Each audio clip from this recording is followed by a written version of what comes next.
So I'm going to show you how to make these custom chucks in whatever way you like.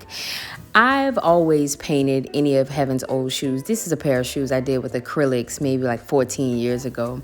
But this time I'm going to be using the Tulip Soft Fabric Paint. I have tape to border it off, and I have Q-tips and a sponge. So I didn't have any paper plates or anything like that. So I just use regular plates, and trust me, it peels right off when it's dry, or if you wet it, it comes right off. I have the separate plate if I need anything for small details that I decide to do, or if I just need more space with the Q-tips to give you a little bit of versatility. And now we're gonna take out the laces. Now here's an up-close view of what the shoes look like before I tape them off. You can see some of the damage around the tongue area and stuff like that. I think she washed them with water and bleach or something like that. And now that I've covered up all of the areas that I don't want to have paint, that's the only time consuming portion.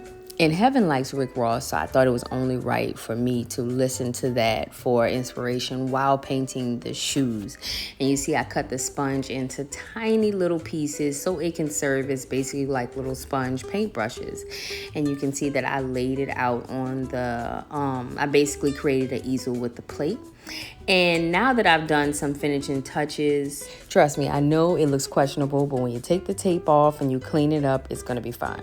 To the first round of designing what I want the shoes to look like before I start adding the little details to them, I wash my hands, I pull the tape off, I grab one of those little Q-tips and some nail polish remover, and I clean off any areas that I don't want to have any paint on, like around the symbol. I got some paint and I got it off with the nail polish remover. Now you just add funky shoestrings on them, little details that have meaning to you. And because you don't want them perfect, you just want them to be cool. You want them to get old and worn looking, and it becomes a conversation piece. Do what you want with these shoes. That's her life path number 6 and 15. And some quotes on the side with Sharpies, and then you're set. And remember, with having quotes on anything that you're going to wear, you're kind of proclaiming it over your life. So keep that in mind. Tag me when you try it. I can't wait to see what you come up with.